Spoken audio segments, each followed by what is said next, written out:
সম্পর্কে টানাপোড়েন কাটিয়ে অবশেষে সুখবর, পুজোর আগে পাতা পড়বে পদ্মার ইলিশ।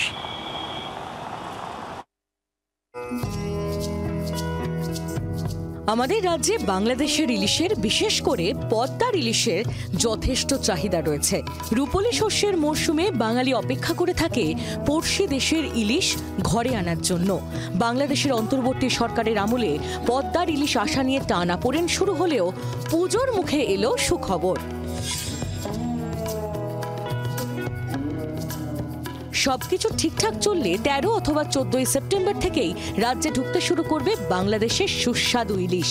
17 তারিখ বিশ্বকর্মা পুজো, আগের রাত অর্থাৎ 16 তারিখ রান্না পুজো, তার আগেই ইলিশ ঢুকে যাবে রাজ্যে, জানাচ্ছেন আমদানিকারীরা। রান্না পুজো আছে, আমাদের দুর্গাপুজো আছে, বাংলাদেশের মাছ আসবে, এটা আমরা কনফার্ম হয়ে গেছি। কারণ গতকাল বাংলাদেশ গভর্নমেন্ট একটা নোটিফিকেশন জারি করে 1200 মেট্রিক টনের কথা ঘোষণা করে দিয়েছে।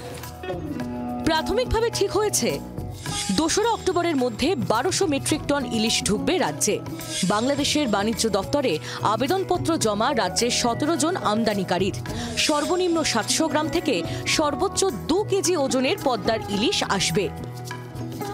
একটার পর একটা নিম্নচাপের জেরে বারবার মৎস্যজীবীদের গভীর সমুদ্রে ট্রলার নিয়ে যাওয়ায় নিষেধাজ্ঞা জারি করেছিল প্রশাসন। ফলে পর্যাপ্ত ইলিশ ধরা সম্ভব হয়নি এবছর। অতএব এবার বেশ চড়া দামেই ইলিশের স্বাদ নিতে হবে ভোজন রসিকদের। 700 গ্রাম বাংলাদেশি ইলিশের দামই প্রায় 1200 টাকার কাছাকাছি হবে। নিলামে ইলিশের সর্বোচ্চ দাম 2500 টাকা পর্যন্ত উঠতে পারে। আমাদের এখানে ডিমান্ড থাকে 5 থেকে 6000 মেট্রিক টনের। 1200 টন মেট্রিক টন কিছুই না আমাদের কাছে। যেহেতু যোগান কম, সেহেতু অন্য বারের থেকে মাছের দাম একটু বেশি থাকবেই। এটা মানে কিছু করার নেই, মাছের আমদানির উপরে নির্ভর করে মাছের দামটা কি হবে। অতএব স্বাদ বনাম সাধ্যের লড়াইয়ের শেষে আপনি যদি শেষ হাসি হাসেন, তাহলে পদ্মার ইলিশ আপনার পাতে পড়া সময়ের অপেক্ষা। নিলামের শেষ পর্যন্ত কত দাম ওঠে, সেই দাম দিয়ে কতজন মানুষ ইলিশ মাছ কিনে খেতে পারেন এবং স্বাদ ও সাধ্যের মধ্যে কতটা ফারাক থেকে যায়, সেটাই এই মুহূর্তে লাখ টাকার প্রশ্ন। 24 ঘন্টার জন্য ক্যামেরায় অরিন্দমের সঙ্গে অয়ন, কলকাতা।